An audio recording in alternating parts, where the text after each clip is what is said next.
Bom dia a todos, sejam bem-vindos. Aos que estão vindo pela primeira vez, bem-vindos, ao funcionamento dentro da nova normalidade. Estamos aqui todos os domingos, das 10 às 11 aproximadamente, então fiquem à vontade para voltar sempre que quiserem e consultem sobre o funcionamento da casa em outros dias, tá bom? Vamos fechar os olhos, vamos agradecer por termos a oportunidade de estarmos aqui hoje, neste domingo, para ouvir as palavras de estudo, que os nossos mentores amigos estejam conosco, nos fortaleçam para aprender uma nova lição a cada vez que aqui estamos. Nos ajudem a nos mantermos firmes no propósito de melhorar, de estarmos disponíveis para as outras pessoas.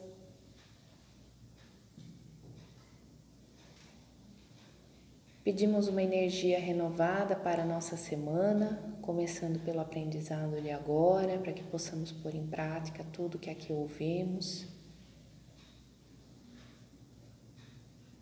E que os mentores da casa estejam intuindo Adriano, que fará o evangelho de hoje, para que ele possa passar para a gente tudo aquilo que precisamos ouvir numa linguagem tranquila, de fácil compreensão, que nos auxilie no nosso aprendizado. Assim seja, graças a Deus.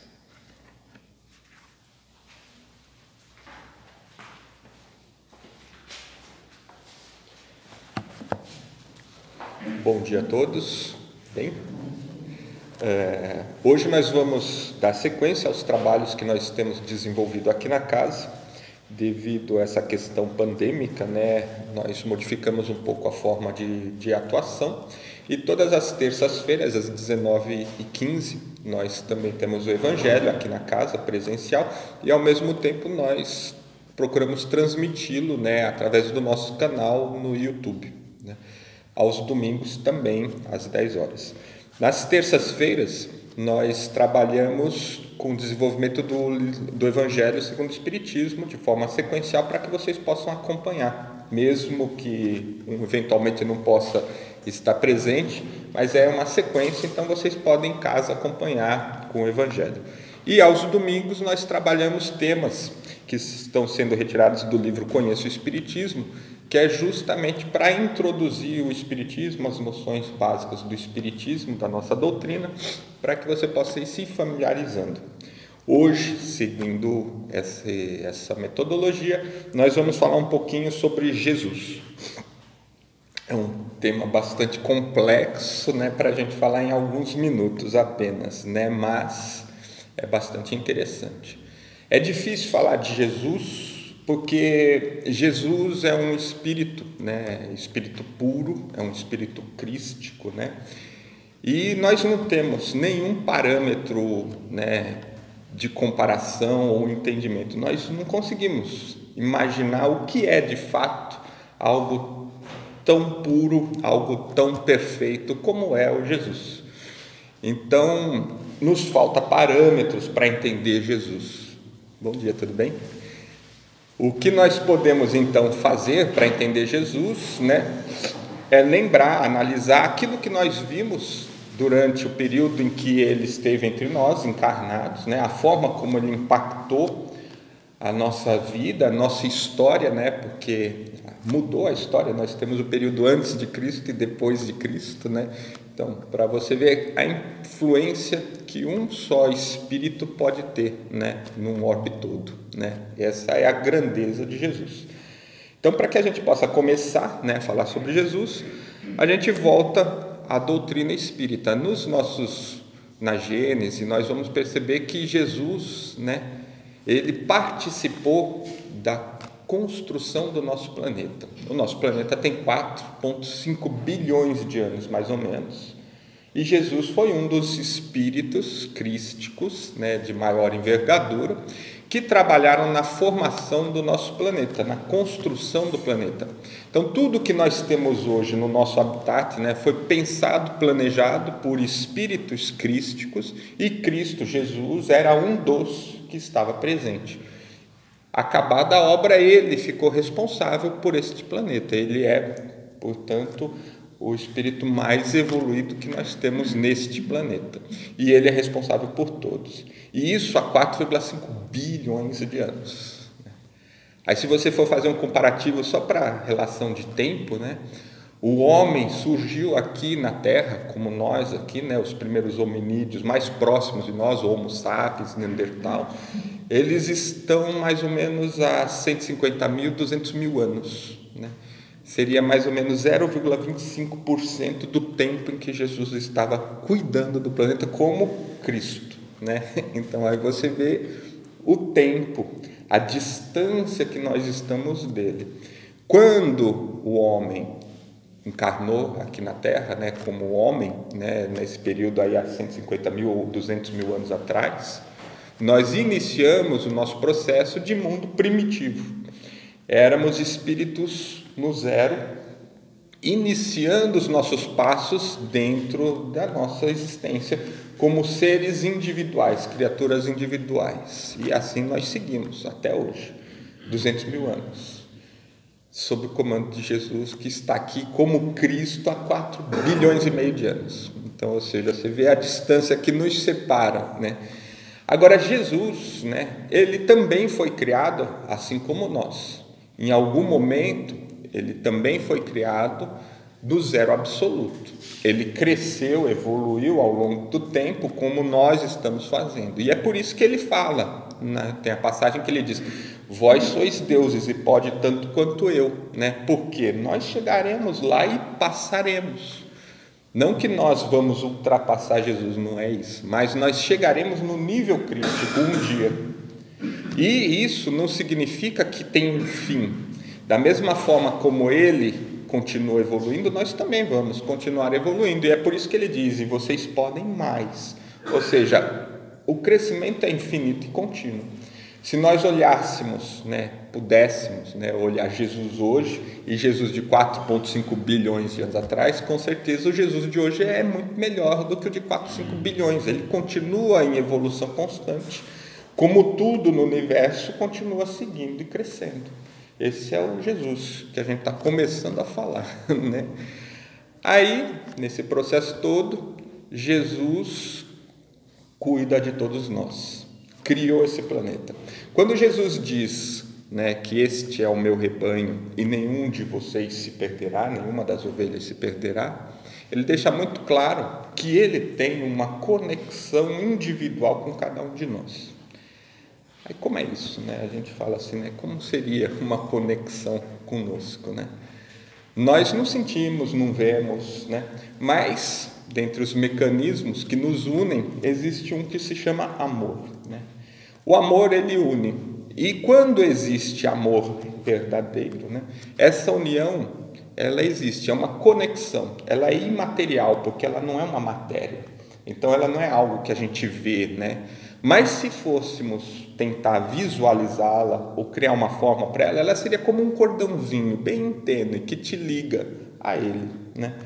Porque isso não se rompe, isso não se esgarça, não se desgasta, né?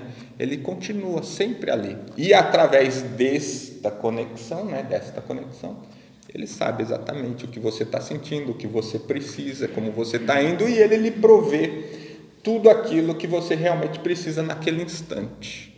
Mesmo que às vezes a gente sofra, chore, reclame, ache que não está sendo ajudado, amparado, ele está ali lhe mandando exatamente aquilo que você precisa no momento oportuno, né? Você nunca está sozinho. E é por isso que ele diz: nenhuma ovelha se perde, porque estão todas conectadas a ele. E ele cuida de todas, né? Dessa mesma forma, só para fazer um apêndicezinho, nós criamos, né, essas vinculações através do amor com os nossos entes, né? Você se conecta com aqueles que você realmente gosta, aqueles que você realmente ama. E essas conexões ao longo do tempo e das vidas, das encarnações sucessivas, elas vão se tornando cada vez mais sólidas. Apesar de ser imaterial, né, elas se tornam fortes, né, mais robustas, né, e mais duradouras por toda a eternidade, né. E é perigoso porque o ódio faz o mesmo mecanismo, né? A raiva, o ódio, ele funciona no mesmo princípio, porque isso é uma lei, né? Funciona no mesmo princípio. Então, quando você tem raiva, o ódio, você também se conecta. Da mesma forma que o amor conecta você, o ódio e a raiva também te conectam. E é por isso que a gente diz, só o perdão liberta. Porque quando você realmente perdoa, essa vinculação se rompe. Essa vinculação doente, adoecida, se rompe, né? E aí você está liberto daquela situação. Enquanto que o amor fica eternamente vinculado. E aí vocês seguem crescendo na evolução normal. Jesus precisou vir à Terra, né? Encarnou.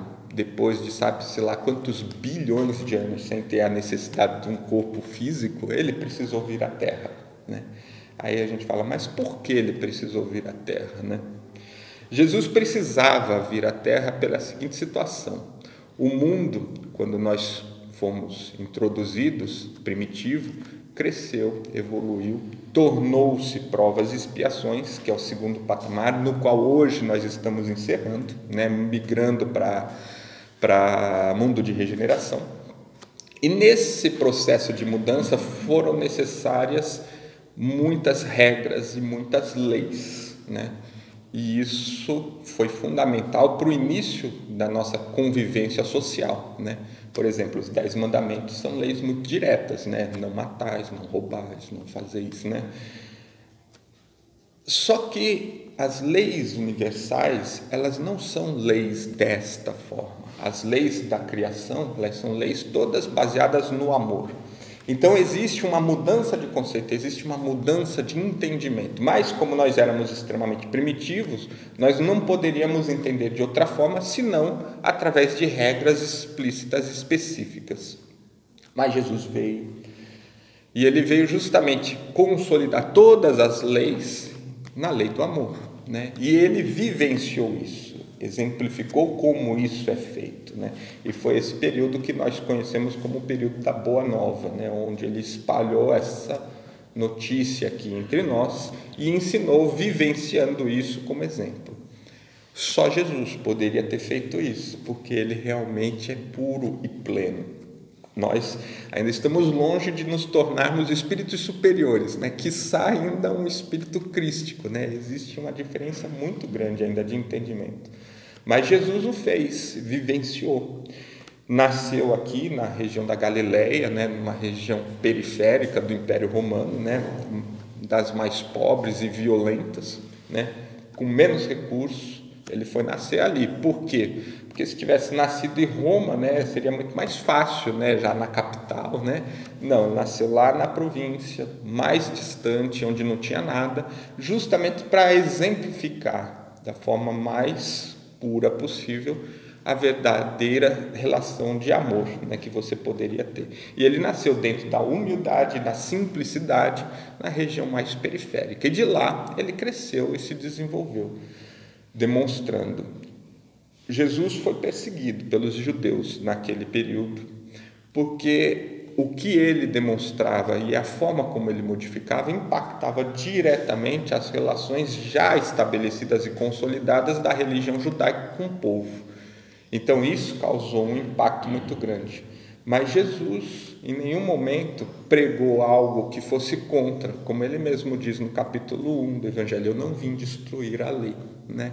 Ele nunca foi contra nada, muito pelo contrário, ele só modificou a forma da relação que nós devemos ter com o próximo, conosco mesmo. Porque a forma como a gente age com o próximo transforma e modifica a forma com que o próximo age conosco, né?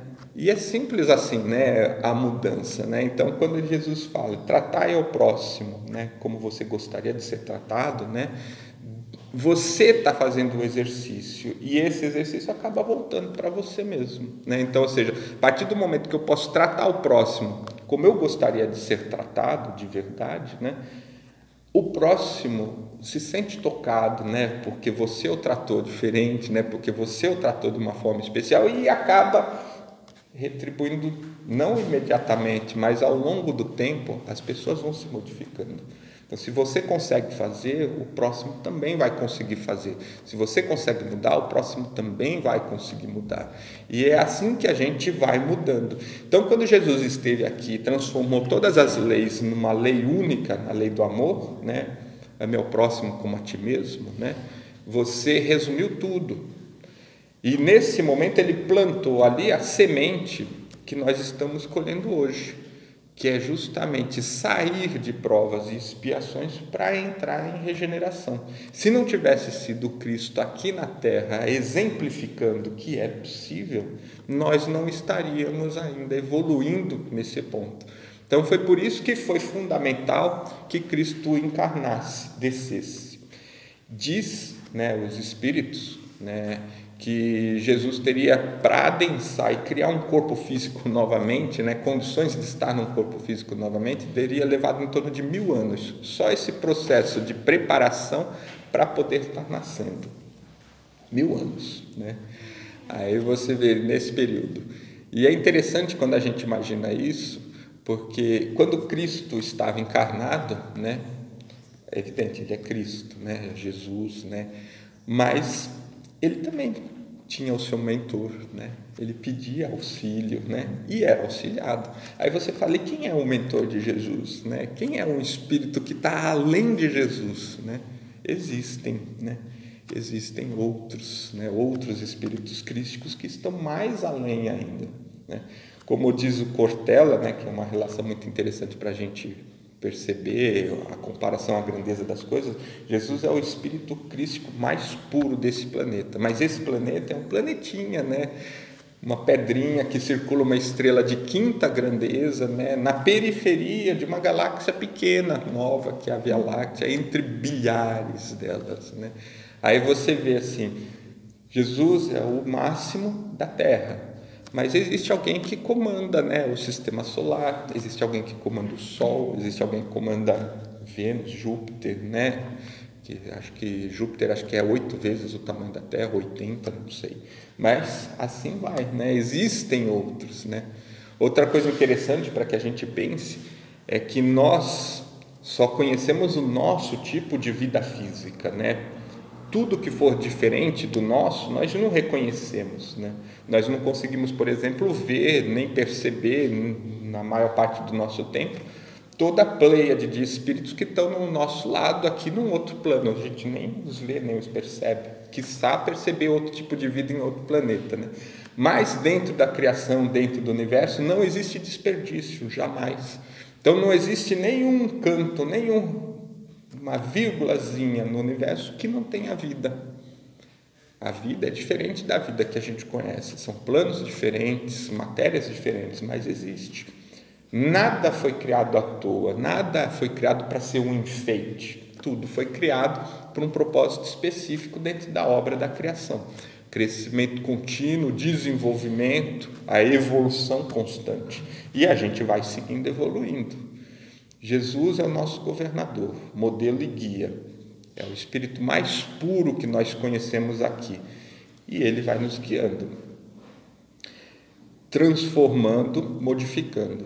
Quando Jesus encarnou, né, nesse processo, outro Cristo, evidentemente, assumiu as funções principais do Cristo, já que ele estava aqui entre nós, né? Alguém o fez. Aí você fica imaginando assim, você imaginou como era a Terra naquele período? Se um Cristo já faz tanto, você imagina quando tinha 2 aqui junto ao mesmo tempo, né? Um encarnado e outro coordenando, né? Às vezes a gente se pergunta, né? Tem muita gente que especula, né, coisas aí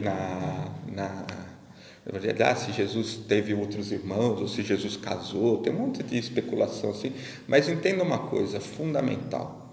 Um espírito superior aqui na Terra, quando ele atinge o estágio superior, né, Ele já se desapegou de matéria, já se desapegou dos laços familiares consanguíneos que nós temos. Ele passou a amar a humanidade como um todo. Nós temos vários exemplos de espíritos assim encarnados, e nós estamos falando de espírito superior, que está muito abaixo ainda de um espírito crístico. Por exemplo, um Gandhi, né, uma Madre Maria, uma Madre Teresa, né, nós temos o próprio Chico Xavier recente, ou até mesmo o Divaldo aqui, que está se esforçando ao máximo, né, no seu crescimento, fazendo coisas importantíssimas, né? Aí você vê assim, um espírito desses se desapega, né? A gente precisa vencer o nosso apego. Por quê? Porque somos todos irmãos, filhos do mesmo Pai. Um dia nós poderemos olhar a todos com o mesmo amor fraterno por todos. Aí você imagina então, e como seria o espírito mais perfeito, né? É impossível imaginar que ele tivesse, né? Não faz sentido nem lógica pensar que ele tivesse qualquer tipo de intenção física com alguém. Está muito, ele já passou disso há muito tempo, né? Não faz o menor sentido. Então, quando a gente analisa Jesus, a gente tem que olhar sempre, qualquer coisa dentro do Espiritismo, nós devemos olhar sempre com lógica e razão, alinhar os fatos, ordenar os pensamentos, para que a verdade fique explícita, né? Um espírito de alta envergadura não vai perder tempo, né? Ele tem propósitos, ele tem objetivos, né? Outra coisa interessante, né? Nós hoje, como seres encarnados aqui, seres pensantes, né, nos gabamos muito do nosso livre-arbítrio. Nós temos o livre-arbítrio, né? Porém, quando a gente atinge um determinado grau de crescimento, esse livre-arbítrio acaba, ele some. Nós deixamos de ter o livre-arbítrio. Por quê? Porque você não vai fazer nada diferente do que é certo. Então, se você só vai fazer o que é certo, você não tem opção, porque você não existe opção fora do certo. Então, você segue um caminho só, que é o caminho crístico. Para Cristo, não existe opção, não existe abandonar, desistir, recuar. Ele sempre cumpriu exatamente o que tinha que fazer, seja o resultado final morrer na cruz, né? Para ele não existe recuo, não existe oscilação de pensamento. Não é como nós temos o nosso livre-arbítrio, permite isso, né? Mas e se eu não quiser? E se eu mudar de ideia? E se eu fugir pela esquerda, né? Eu posso fazer isso, o livre-arbítrio, ele permite. Por quê? Porque o livre-arbítrio é uma ferramenta que nós temos agora, né, no nosso estágio evolutivo, que nos permite opções e nos permite errar e nos permite aprender com os nossos próprios erros, com as nossas próprias consequências. Então, ou seja, a ferramenta é essa. Agora, um espírito crístico, um espírito evoluído, já superou isso. Ele não tem mais dúvida sobre o que deve ser feito, ele não tem mais nenhum tipo de pensamento dúbio sobre o que acontece, o que vai acontecer e o que é planejado. O planejamento é contínuo, linear e reto. Então, ele segue um caminho só. Aí você diz, mas ele não tem opção. Não, por que ele vai escolher o errado se ele sabe o que é o certo? Não é opção. A gente erra escolhendo o errado, às vezes, justamente porque a gente não tem certeza. A gente ainda não aprendeu, a gente ainda não sabe. E justamente por não saber, nós escolhemos, às vezes, o errado, né? E aprendemos. Às vezes de forma amarga, mas aprendemos, né? E assim a gente vai seguindo, crescendo o nosso caminho. Então, quando a gente chegar um dia, né, nesses espíritos superiores, né, a gente vai entender um pouco melhor a grandeza do Cristo. E quando a gente chegar, de fato, a ser um espírito crístico, né, que seria o espírito no seu crescimento máximo, né, que a gente conhece, né, a gente estaria mais próximo de entender, de fato, o que é Jesus, né? A forma como ele está vinculado a nós, a forma como ele nos impulsiona, a forma como ele se preocupa, a forma que ele ama cada criatura, né? Aí você vê assim, ele não é conectado apenas com nós encarnados aqui ou com os nossos desencarnados juntos. Tudo que é vivo, todo tipo de estrutura, tudo passa pela preocupação dele, tudo passa pelo cuidado dele, né?